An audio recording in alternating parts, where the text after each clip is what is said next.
નમસ્કાર વિદ્યાર્થી મિત્રો, ગુડ મોર્નિંગ। તો આપણે ધોરણ 10 વિષય વિજ્ઞાન અને ટેકનોલોજી ચેપ્ટર નંબર 6 જૈવિક ક્રિયાઓની આપણે વાત કરવાની છે।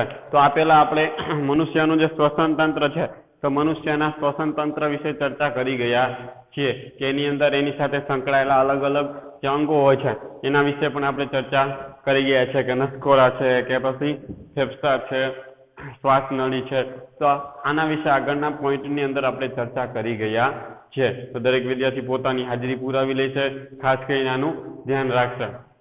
તો હવે એના પછી આગળની વાત કરીએ કે મનુષ્યની અંદર શ્વાસોશ્વાસની જે ક્રિયા થાય છે એના વિશે થોડીક વધારે ડિટેલની અંદર આપણે ચર્ચાઓ જો આપણે શ્વસન તંત્ર વિશે તો ચર્ચા કરી ગયા, પણ હવે એની સાથે જ સંકળાયેલી વસ્તુ છે કે મનુષ્યની અંદર શ્વાસોશ્વાસ કે આપણી અંદર શ્વાસોશ્વાસની જે ક્રિયા થાય છે એ કેવી રીતના થાય છે, એ કેવી રીતના ભાગ ભજવે છે એની આપણે વાત કરવાની છે। તો આપણે એક પ્રશ્ન સ્વરૂપમાં એની ચર્ચા કરીશું કે મનુષ્યમાં શ્વાસોશ્વાસની ક્રિયા સમજાવો। કે મનુષ્યમાં શ્વાસોશ્વાસની ક્રિયા સમજાવો, અથવા તો મનુષ્યમાં શ્વાસોશ્વાસ ઉપર ટૂંક નોંધ લખો એવી રીતનો પણ પ્રશ્ન તમને પૂછાઈ શકે છે। તો આપણે ખાસ કરીને ધ્યાન રાખવાનું છે। તો કે જ્યારે પણ આપણે શ્વાસ લઈએ છીએ તો જ્યારે પણ આપણે શ્વાસને અંદર લઈએ છીએ ત્યારે આપણી જે પાછળીઓ હોય શું હોય છે, ફેફસા હોય ને ફેફસાની વચ્ચે જે રહેલી પાછળીઓ હોય છે એ પાછળીઓ ઉપરની તરફ ખેંચાય છે અને એટલા જ માટે ઉરોદર પટલ શું થાય છે, ચપટો બને। શું બને છે? ચપટો બને છે। એટલે યાદ રાખજો, જ્યારે પણ આપણે શ્વાસને અંદર લઈએ, અહીં મારા તરફ ધ્યાન આપજો। જો કેવી રીતના અહીંયા આપણે છાતીવાળો ભાગમાં તમે જોઈ શકો છો, સમજો જો આ ભાગ ઉપર આવી જાય છે, આ પેટવાળો જે ભાગ હોય છે પેટવાળા ભાગની અંદર જગ્યા વધારે તમને જોવા મળે। આ જે ભાગ હોય એટલે કે ઉદરવાળો જે ભાગ હોય છે તો આ ભાગની અંદર જગ્યા વધે, આમ શ્વાસ તમે અંદર ભરો એટલે પાછળીઓ શું થાય છે, ઉપરની તરફ ખેંચાય છે ને પાછળીઓ ઉપરની તરફ ખેંચાય છે ને એટલા જ માટે એની નીચે રહેલો જે ઉરોદર પટલ હોય છે, ઉરોદર પટલ શું થાય છે, ચપટો બનતો હોય છે, ભેગો થતો તમને જોવા મળે છે। તો આપણે કહી શકીએ કે આપણે જ્યારે શ્વાસ અંદર લઈએ છીએ ત્યારે આપણી પાછળીઓ ઉપરની તરફ ખેંચાય છે અને ઉપરની તરફ ખેંચાય છે એટલા માટે ઉરોદર પટલ શું થાય છે, ચપટો બને છે। કે જ્યારે આપણે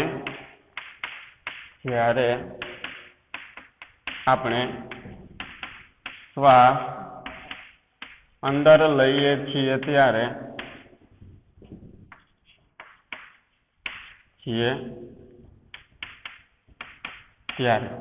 જ્યારે આપણે શ્વાસ અંદર લઈએ છીએ ત્યારે શું થાય છે, પાછળીઓ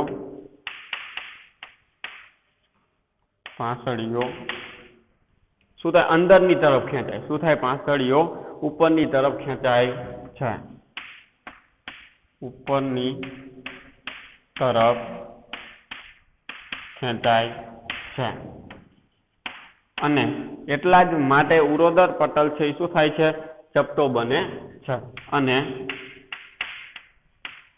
ઉરોદર પટલ ચપટો બને છે। આ યાદ રાખવાનું કે જ્યારે આપણે શ્વાસને અંદર લઈએ છીએ ને જ્યારે શ્વાસને તમે અંદર લ્યો છો ત્યારે આપણી પાછળીઓ હોય છે, પાછળીઓ શું થાય છે, ઉપરની તરફ ખેંચે, એમ જોજો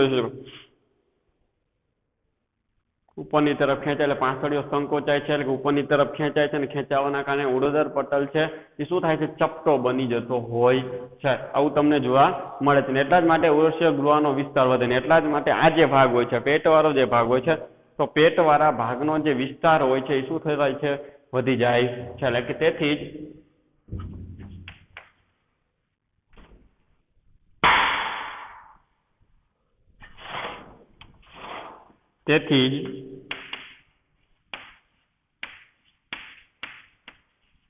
ઉર્વશીય ગૃહનો વિસ્તાર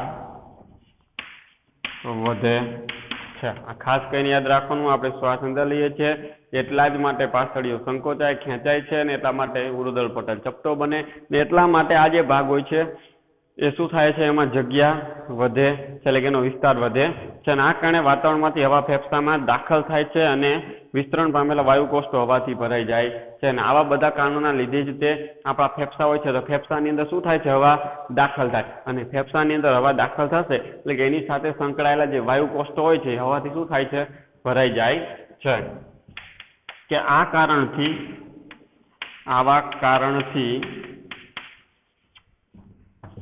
કે હવા ફેફસામાં દાખલ થાય છે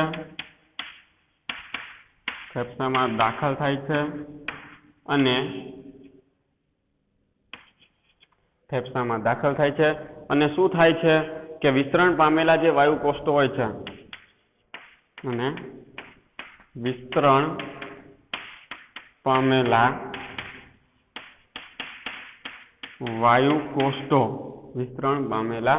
વાયુકોષો હોય છે શું થાય છે, હવાથી ભરાઈ જાય છે કે વિસ્તરણ પામેલા વાયુકોષો શું થતા હોય છે, હવાથી ભરાઈ જતા હોય છે કે વાયુકોષો સંપૂર્ણપણે હવાથી ભરાઈ જાય છે અને એટલા જ માટે આ શ્વાસોશ્વાસની ક્રિયા છે એ ચાલુ રહેતી હોય છે. હવે વાયુકોષો વાત વિનિમય માટેની સપાટી પૂરી પાડે. વાયુકોષોનું મુખ્ય કામ શું હોય છે, તો વાયુકોષો છે એ વાત વિનિમય એટલે કે વાયુઓની આપલે કરવા માટેની શું કરે છે, સપાટી પૂરી પાડે છે. ખાસ કરીને યાદ રાખજો કે વાયુકોષો વાત વિનિમય માટેની એટલે કે વાયુઓની આપલે માટેની સપાટી પૂરી પાડે છે. વાયુકોષો વાયુઓની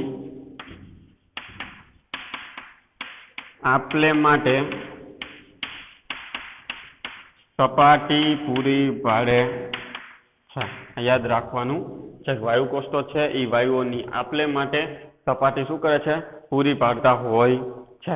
હવે શરીરની અંદર કાર્બન ડાયોક્સાઇડ વાયુ જે હોય છે, જો આ તો આપણે ઓક્સિજન કે હવાની અંદર દાખલ કરી, એ સિવાય આપણા શરીરની અંદર આ જે ક્રિયા થઈ ગયા બાદ જે કાંઈ પણ કાર્બન ડાયોક્સાઇડ હોય, ભેગો થયેલો જે કાર્બન ડાયોક્સાઇડ હોય, એ જ સમયે શું થાય કે જ્યારે હવા છે, બહારની હવા એટલે કે ઓક્સિજન છે એ વાયુકોષોની અંદર દાખલ થાય છે, એ સમય દરમિયાન જ એની અંદર એટલે કે આ વાયુકોષોની આજુબાજુ જે રુધિર કેશિકાઓ છે, એ રુધિર કેશિકાઓની અંદર રહેલો કાર્બન ડાયોક્સાઇડ હોય છે, એ કાર્બન ડાયોક્સાઇડ વાયુ છે વાયુકોષો મારફતે ફરી પાછું શું થાય છે, બહારની તરફ એનો આપણે શું કરતા હોય છે, નિકાલ કરતા હોય છે. એટલે કે ઓક્સિજન દાખલ થાય છે અને કાર્બન ડાયોક્સાઇડ વાયુ ત્યાંથી બહાર નીકળી જતો હોય છે. કે શરીરમાંથી કાર્બન ડાયોક્સાઇડ એકત્ર કરીને આવેલું રુધિર વાયુકોષોની હવામાં કાર્બન ડાયોક્સાઇડ વાયુને શું કરે છે, મુક્ત કરે. જો શું કે છે કે આપણા શરીરની અંદર કાર્બન ડાયોક્સાઇડ વાયુ જે ભેગો થયેલો હોય, એ કાર્બન ડાયોક્સાઇડ વાયુ છે એ રુધિર સાથે આવેલું હોય અને રુધિર સાથે આવેલો જે કાર્બન ડાયોક્સાઇડ વાયુ હોય છે એ વાયુકોષોની હવા મારફતે કાર્બન ડાયોક્સાઇડ વાયુને શું કરે છે, મુક્ત કરે છે. એટલે કે શરીરમાંથી કાર્બન ડાયોક્સાઇડ એકત્ર કરીને આવેલું રુધિર વાયુકોષોની હવામાં કાર્બન ડાયોક્સાઇડ વાયુને શું કરે છે, મુક્ત કરે છે. કે શરીરમાંથી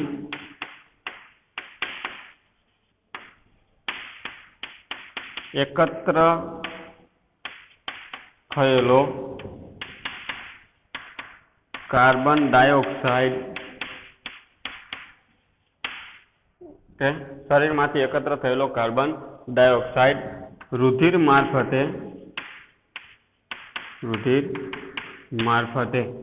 વાયુકોષોની રુધિર મારફતે શું કરે છે, વાયુકોષોની જે હવા છે એ વાયુકોષોની હવામાં કાર્બન ડાયોક્સાઇડ વાયુને શું કરે છે, મુક્ત કરે છે. કે શરીરમાંથી એકત્ર થયેલો કાર્બન ડાયોક્સાઇડ રુધિર મારફતે અથવા તો રુધિર મારફતે એકત્ર થયેલો કાર્બન ડાયોક્સાઇડ વાયુ છે એ વાયુકોષોની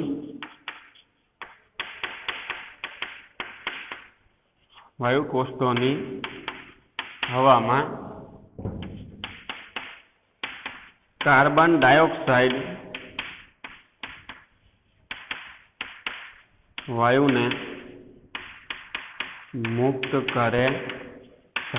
તો સાદું અને સિમ્પલ લોજિક છે કે વાયુકોષો છે તો વાયુકોષોની આજુબાજુ અસંખ્ય સંખ્યાની અંદર રુધિર કેશિકાઓ રહેલી હોય છે. આ રુધિર કેશિકાઓની અંદર જે રુધિર હોય છે તો રુધિરની અંદર શું રહેલું હોય છે, કાર્બન ડાયોક્સાઇડ. એટલે કે આખા શરીરમાંથી એકત્ર થયેલો કાર્બન ડાયોક્સાઇડ જે રુધિર મારફતે આવેલો હોય છે એ રુધિર મારફતે આવેલો કાર્બન ડાયોક્સાઇડ વાયુ છે એ વાયુ કોષ્ઠોની અંદર જ્યારે હવા દાખલ થાય છે તો એ હવાની અંદર કાર્બન ડાયોક્સાઇડ વાયુને શું કરી છે મુક્ત કરી દે છે એટલે કે હવા મારફતે કાર્બન ડાયોક્સાઇડ વાયુ શું થાય બહાર નિકાલ થઈ જાય છે અને વાયુ કોષ્ઠોની દિવાલ પર રુધિર કેશિકાઓના રુધિરમાં ઓક્સિજન ગ્રહણ થાય છે જો જે રુધિર કેશિકાઓની અંદર કાર્બન ડાયોક્સાઇડ વાયુ હતો એ કાર્બન ડાયોક્સાઇડ વાયુ એ વાયુ કોષ્ઠોને હવામાં આપી દે છે અને વાયુ કોષ્ઠોની હવામાં જે ઓક્સિજન હતો એ ઓક્સિજન શું કરે છે રુધિર કેશિકાઓની અંદર મુક્ત કરે છે અથવા રુધિર કેશિકાઓ એને ગ્રહણ કરે છે હવે વાયુ કોષ્ઠોની દિવાલ પર રુધિર કેશિકાઓના રુધિરમાં ઓક્સિજન ગ્રહણ થાય છે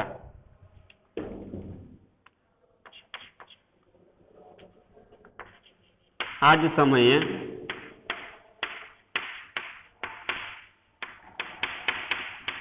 વાયુ કોષ્ઠોની દિવાલ પર અથવા દિવાલમાં વાયુ કોષ્ઠોની જે દિવાલ છે તો દિવાલ પર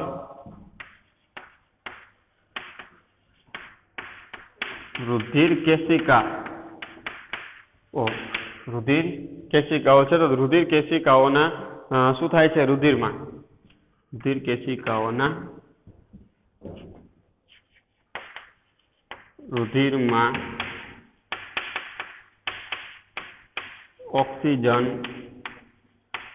ગ્રહણ થાય છે શું થાય છે વાયુ ફરી વખત કે વાયુ કોષ્ઠોની આજુબાજુ દિવાલની આજુબાજુ શું હોય છે અસંખ્ય રુધિર કેશિકાઓ હોય છે તો આ રુધિર કેશિકાઓ છે આખા શરીરમાંથી જે કાર્બન ડાયોક્સાઇડ વાયુ રુધિર સાથે ભળેલો છે એ કાર્બન ડાયોક્સાઇડ વાયુને વાયુ કોષ્ઠોની હવામાં મુક્ત કરે છે એ જ સમયે વાયુ કોષ્ઠો જે ઓક્સિજન છે એ ઓક્સિજનને શું કરે છે રુધિર કેશિકાઓને આપી દે છે એટલે કે કાર્બન ડાયોક્સાઇડ વાયુ મૂકી જાય છે અને ઓક્સિજનને પાછું લઈ જાય છે અને આવી રીતની સતત ને સતત આ ક્રિયા શું થતી હોય છે ચાલુ રહે છે એટલા જ માટે આપણા શરીરના દરેક ભાગને પૂરતા પ્રમાણમાં શું થાય છે ઓક્સિજન મળી રહેતો હોય છે તો આ તો ખાલી શું છે જ્યારે આ ક્રિયા કે પાંછડીઓ હવા ભરીએ છીએ ત્યારની વાત છે અને ત્યારે ઉરોદર પટલ ઉરુષ્ય ગૃહમાં વિસ્તાર વધે છે હવે શું થાય એનાથી ઉપર ઊંધું થાય છે ઉરોદર પટલ ઉપર તરફ ખેંચાય છે અને પાંછડીઓ નીચે તરફ આવે છે હજુ ઉરોદર પટલ છે શું થાય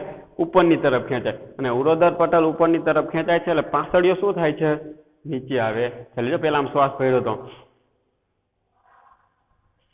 એટલે પાંછડીઓ ઉપરની તરફ જાય છે ને હવે ઉરોદર પટલ ઉપર આવે છે ને પાંછડીઓ નીચે તરફ ખેંચાય જો પેલા ચપટો બનતો હતો ને હવે શું થાય ખુલ્લો થાય છે કે ઉરોદર પટલ ઉપર તરફ ખેંચાય છે ને પાંછડીઓ નીચે તરફ આવે છે કે હવે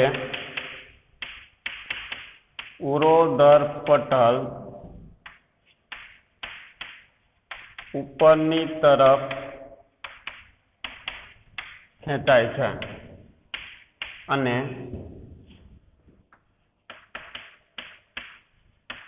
પાંછડીઓ નીચે તરફ આવે છે હવે શું ઉરોદર પટલ ઉપર તરફ ખેંચાય છે ને ત્યારે પાંછડીઓ શું થાય છે નીચે તરફ આવે છે અને તેના પરિણામે ઉરુષ્ય ગૃહનો વિસ્તાર શું થાય છે ઘટે છે જો તેથી જ ઉરુષ્ય ગૃહનો વિસ્તાર શું થતો હતો અહીંયા વધતો હતો હવે એના બદલે શું થાય છે કે તેથી જ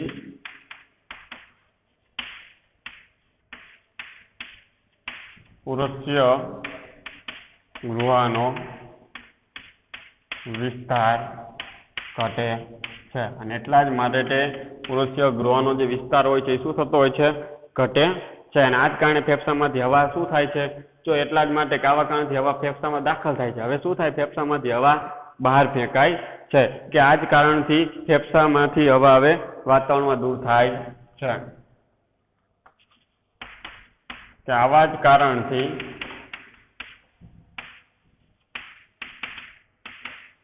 ફેફસામાંથી હવા વાતાવરણમાં દૂર થાય અને આવા જ કારણના લીધે ફેફસામાં જે હવા હતી એ હવા શું થાય છે આમ જો સામે તમે જોઈ લ્યો જ્યારે આપણે હવા ભરીએ આમ તો આ ભાગ શું થયો ઘટી જાય નોર્મલ પરિસ્થિતિમાં આ ભાગ ઘટી જાય છે એટલે આવી પરિસ્થિતિમાં ઉરોદર પટલ શું થાય છે ઉપરની તરફ ખેંચાય છે અને પાંછડીઓ શું થતી હોય છે છૂટી પડતી તમને જોવા મળે છે એટલે પાંછડીઓ તે નીચે તરફ આવતી તમને જોવા મળે છે। હવે શ્વાસોશ્વાસ સમયે જ્યારે હવા અંદર અને બહાર આવ જાવ થતી હોય છે ત્યારે ફેફસા કેટલીક હવાનો જથ્થાને શું કરી શકે છે? જાળવી રાખે। જો આપણે આ શ્વાસોશ્વાસની ક્રિયા તો કન્ટિન્યુ રાખે છે, એટલે ઘડીક હવા અંદર જાય છે, બહાર આવે છે, અંદર જાય છે, બહાર આવે, તો આ ક્રિયા દરમિયાન આપણા જે ફેફસા હોય છે એ ફેફસા અમુક હવાનો જે જથ્થો હોય છે એને શું કરતા હોય છે? જાળવી રાખે છે। તો શ્વાસોશ્વાસ સમયે જ્યારે કે શ્વાસની ક્રિયા સમયે હવા અંદર અને બહાર અવર જવર થાય છે ત્યારે ફેફસા શું કરે છે? કેટલીક હવાને શું કરે છે કે ફેફસા કેટલીક હવાનો જથ્થો, ત્યારે ફેફસા કેટલીક હવાનો જથ્થો જાળવી રાખે છે। ત્યારે ફેફસા શું કરે છે? કેટલીક હવાના જથ્થાને શું કરી શકે છે? જાળવી રાખે છે, જેથી કરીને કોઈક સમયે એ શું બને છે? હવાનો જથ્થો હોય છે ઉપયોગી બનતો હોય છે। તો તેથી જ ઓક્સિજનના શોષણ અને કાર્બન ડાયોક્સાઇડના મુક્ત માટે પૂરતો સમય મળી રહે છે, અને એટલા જ માટે ઓક્સિજન નું શોષણ કરવું છે, ઓક્સિજનને લેવો છે અને કાર્બન ડાયોક્સાઇડ વાયુને મુક્ત કરવો છે, આ બંને માટે શું થાય? આપણને પૂરતો સમય મળી રહે। તેથી જ ઓક્સિજનના શોષણ માટે અને કાર્બન ડાયોક્સાઇડને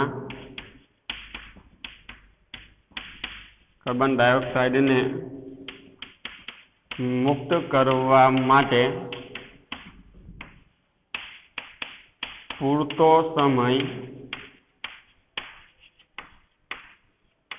મળી રહે છે। એટલે ઓક્સિજનને ગ્રહણ કરવો છે, કાર્બન ડાયોક્સાઇડને મુક્ત કરવો છે, એના માટે આ ક્રિયા કરવા માટે એને પૂરતો સમય શું થાય છે?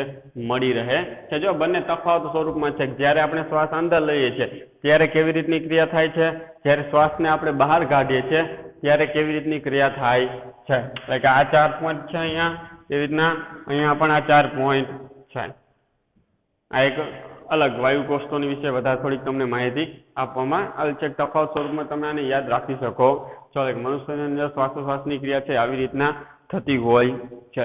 હવે આગળનો જે પોઈન્ટ છે વાયુકોષો છે, આપણે વાયુકોષોની અંદર વાત કરી તો હજી એના વિશે વધારે ડિટેલની અંદર ચર્ચા કરવી છે। ત્યાં સુધી દરેક વિદ્યાર્થીઓને લખી લેશે અથવા તો સ્ક્રીનશોટ પાડી લેશે। 1 મિનિટનો સમય છે તમારી પાસે, સ્ક્રીનશોટ પાડી લેશે દરેક વિદ્યાર્થીઓ।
તો દરેક વિદ્યાર્થીઓને લખાઈ ગયું હશે, સ્ક્રીનશોટ પાડી લીધો હશે એવી આશા રાખું છું.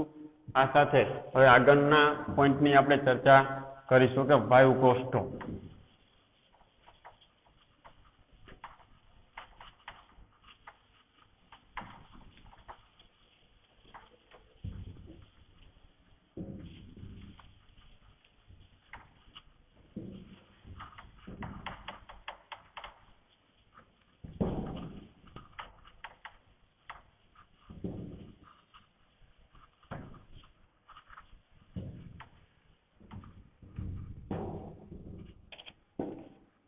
તો તમને પ્રશ્ન પૂછે ફેફસામાં રહેલા વાયુ કોષ્ટો સમજાવો.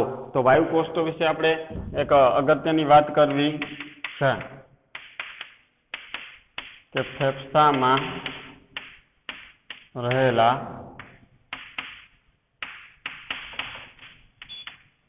વાયુ કોષ્ટો સમજાવો. તો ફેફસાની અંદર શું આવેલું હોય છે? વાયુ કોષ્ટો આવેલા હોય છે. તો એ વાયુ કોષ્ટો વિશે શું કરવાની છે? આપણે થોડીક માહિતી મેળવવી છે. પહેલા તો વાયુ કોષ્ટો કોને કહેવામાં આવે છે? તો વાયુ કોષ્ટો એટલે કે ફેફસા હોય છે. તો ફેફસાની અંદર નાની નાની શ્વાસ નલિકાઓ હોય છે. તો આ જે શ્વાસ નલિકાઓ છે ને જ્યાં પૂરી થતી હોય છે એટલે કે એનો અંત આવે છે, અને અંત આવે છે ત્યાં એક ફુગા જેવી રચના જોવા મળે છે, અથવા રાખના લુમખા જેવી એક રચના તમને જોવા મળતી હોય છે. અને આ જે રચના તમને જોવા મળે છે આ રચનાને શું કહેવામાં આવે છે? વાયુ કોષ્ટો તરીકે ઓળખવામાં આવે છે. જો એ વાયુ કોષ્ટો છે એ કેવડા મોટા હોય છે, કેટલો વિસ્તાર ધરાવે છે, એની પણ આપણે આમાં ચર્ચા કરવાની છે. તો ખાસ કરીને યાદ રાખજો, ફેફસાની અંદર અત્યંત નાની શ્વાસ વાહિકાઓ હોય છે કે જે શું કરે છે? ફુગા જેવી રચનાઓની અંદર શું પામતી હોય છે? અંત પામે છે. અને આને વાયુ કોષ્ટો તરીકે ઓળખવામાં આવે છે. એટલે કે ફેફસામાં અત્યંત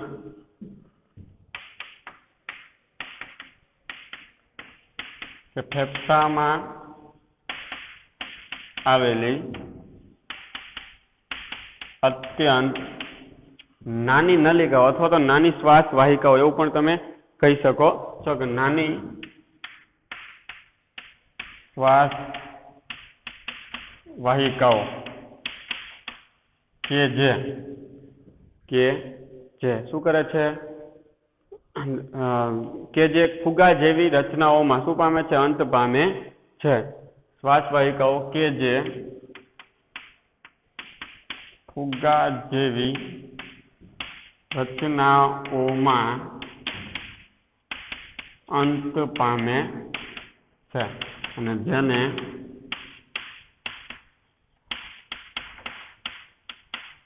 વાયુ કોષ્ટો કહે છે. હા, યાદ રાખજો કે ફેફસામાં આવેલી અત્યંત નાની શ્વાસ વાહિકાઓ કે જે શું કરે છે? ફુગા જેવી રચના હોય છે, ને ફુગા જેવી રચનાઓમાં શું પામે છે? અંત પામે છે. મેં તમને આકૃતિને દોરીને દેખાડ્યું તો કે લુમખા જેવી રચના તમને જોવા મળે છે, ફુગા જેવી ફૂલાયેલી રચના તમને જોવા મળતી હોય, જેને વાયુ કોષ્ટો તરીકે ઓળખવામાં આવે છે. તો વાયુ કોષ્ટો છે એ શ્વસન વાયુઓ એટલે કે ઓક્સિજન અને કાર્બન ડાયોક્સાઇડની આપલે માટે વિશાળ સપાટી પૂરી પાડે છે. આગળ પણ આપણે ચર્ચા કરી હતી કે વાયુ કોષ્ટોનું મુખ્ય કામ શું હોય છે? કે ઓક્સિજન છે, કાર્બન ડાયોક્સાઇડ છે, એની વાયુઓની શું કરવી છે? આપલે કરવી છે. અને વાયુઓની આપલે માટે એક મોટી વિશાળ સપાટી શું કરે છે? પૂરી પાડે છે. કે વાયુ કોષ્ટો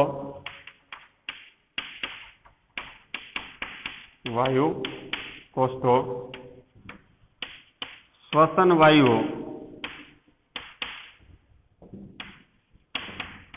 એટલે કે અથવા શ્વસન વાયુ એટલે કે ઓક્સિજન અને કાર્બન ડાયોક્સાઇડ ના વિનિમય માટે અથવા તો આપલે માટે વિનિમય માટે વિશાળ સપાટી પૂરી પાડે છે. યાદ રાખજો, વાયુ કોષ્ટો છે એ શ્વસન વાયુઓ કે વાયુ કોષ્ટો એટલે કે શ્વસન વાયુઓ O2 અને CO2 ના વિનિમય માટે શું કરે છે? વિશાળ સપાટી પૂરી પાડે છે. હા, આવું કે વાયુ કોષ્ટનો ઉપયોગ શું છે? તો વાયુ કોષ્ટો છે એ ઓક્સિજન અને કાર્બન ડાયોક્સાઇડ વાયુની આપલે કરવી છે, અને આપલે કરવા માટે ખૂબ જ મોટી સપાટી પૂરી પાડે છે. પણ ઘણા બધા વિદ્યાર્થીના મનમાં પ્રશ્ન થાય, કેટલી સપાટી પૂરી પાડે? તો તમે કહી શકો 80 સેન્ટીમીટર સ્ક્વેર જેટલી શું કરે છે 80 મીટર સ્ક્વેર જેટલી સપાટી શું કરે છે પૂરી પાડતી હોય છે. એટલે 80 મીટર સ્ક્વેર જેટલો વિસ્તાર છે એટલી એને જો વાયુકોષ્ઠોને ખેંચવામાં આવે છે લંબાવવામાં આવે છે તો 80 મીટર સ્ક્વેર જેટલો શું કરે છે વિસ્તાર આવરી લે છે. એટલે કે જો વાયુકોષ્ઠોની સપાટીને વિસ્તૃત કરવામાં આવે તો તે લગભગ 80 મીટર સ્ક્વેર વિસ્તારને ઢાંકે છે એવું કહી શકાય કે જો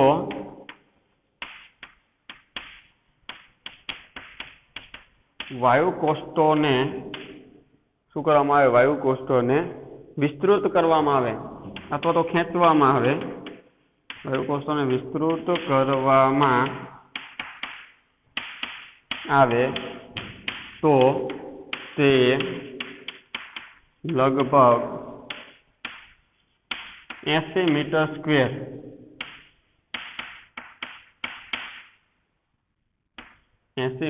સ્ક્વેર જેટલો વિસ્તારને ઢાંકે છે. યાદ રાખજો જો વાયુકોષ્ઠોને ખેંચવામાં આવે જો મોટું કરવામાં આવે એનું વિસ્તરણ કરવામાં આવે વિસ્તૃત કરવામાં આવે તો તે 80 મીટર સ્ક્વેર એટલે ખૂબ જ મોટી જગ્યા થઈ 80 મીટર સ્ક્વેર જેટલી જગ્યાને શું કહી શકે છે ઢાંકી શકે છે એટલા મોટા હોય છે પરંતુ સંકોચાયેલા હોય છે આપણા શરીરની અંદર નાના એવા ભાગ સ્વરૂપમાં તમને જોવા મળે છે. આમ વિનિમય માટે તે વિશાળ અને કાર્યક્ષમ સપાટી પૂરી પાડે છે અને આટલો મોટો વિસ્તાર છે એટલા માટે વિનિમય માટે કે આપલે માટે શું કરે છે વિશાળ સપાટી પૂરી પાડે છે અને કાર્યક્ષમ સપાટી પૂરી પાડે છે. એટલે કે વિનિમય માટે તે વિશાળ અને કાર્યક્ષમ સપાટી પૂરી પાડે છે. આમ તે વિનિમય એટલે કે આપલે માટે વિશાળ અને કાર્યક્ષમ સપાટી પૂરી પાડે છે. યાદ રાખજો આમ તે વિનિમય માટે અથવા વાયુઓની આપલે માટે શું કરે છે વિશાળ સપાટી પૂરી પાડે છે કાર્યક્ષમ સપાટી પૂરી પાડે છે. હવે તમને કહેવામાં આવે છે કે વાયુકોષ્ઠોની દિવાલ પર રુધિર કેશિકાઓની વિસ્તૃત જાળીરૂપ રચના તમને આવેલી હોય છે. આગળ પણ મેં તમને કીધેલું છે કે વાયુકોષ્ઠની જે દિવાલ હોય છે તો વાયુકોષ્ઠોની દિવાલ ઉપર શું આવેલું હોય છે અસંખ્ય સંખ્યામાં રુધિર કેશિકાઓની જાળીરૂપ રચના તમને જોવા મળે એટલે અસંખ્ય સંખ્યામાં રુધિર કેશિકાઓ જોવા મળે છે કે વાયુકોષ્ઠોની દિવાલ પર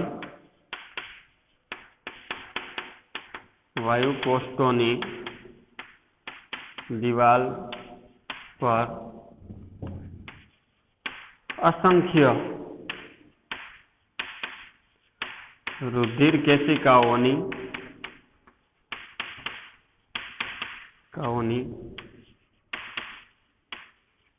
જાળીરૂપ રચના આવેલી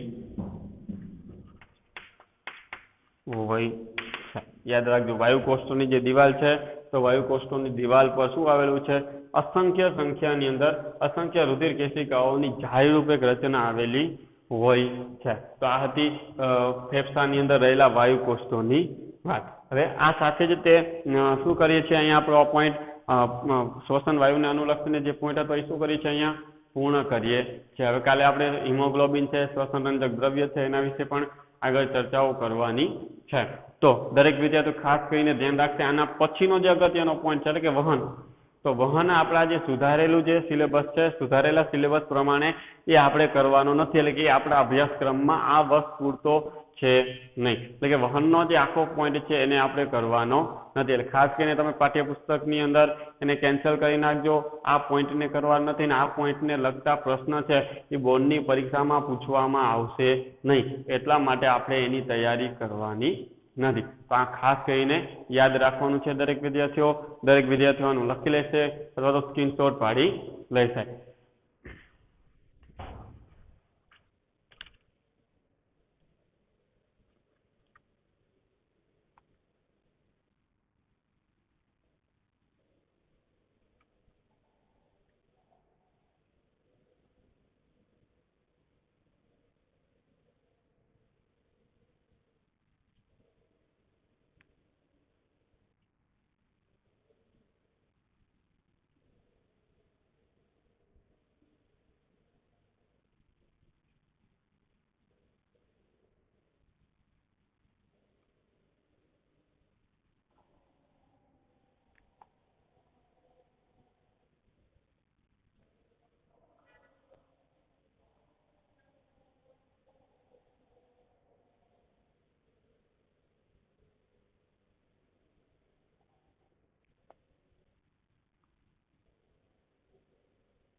દરેક વિદ્યાર્થીઓને લખાઈ ગયો હશે તેવી આશા રાખું છું. આ સાથે જ આપણો આ વિડીયો અહીંયા પૂર્ણ કરીએ છીએ.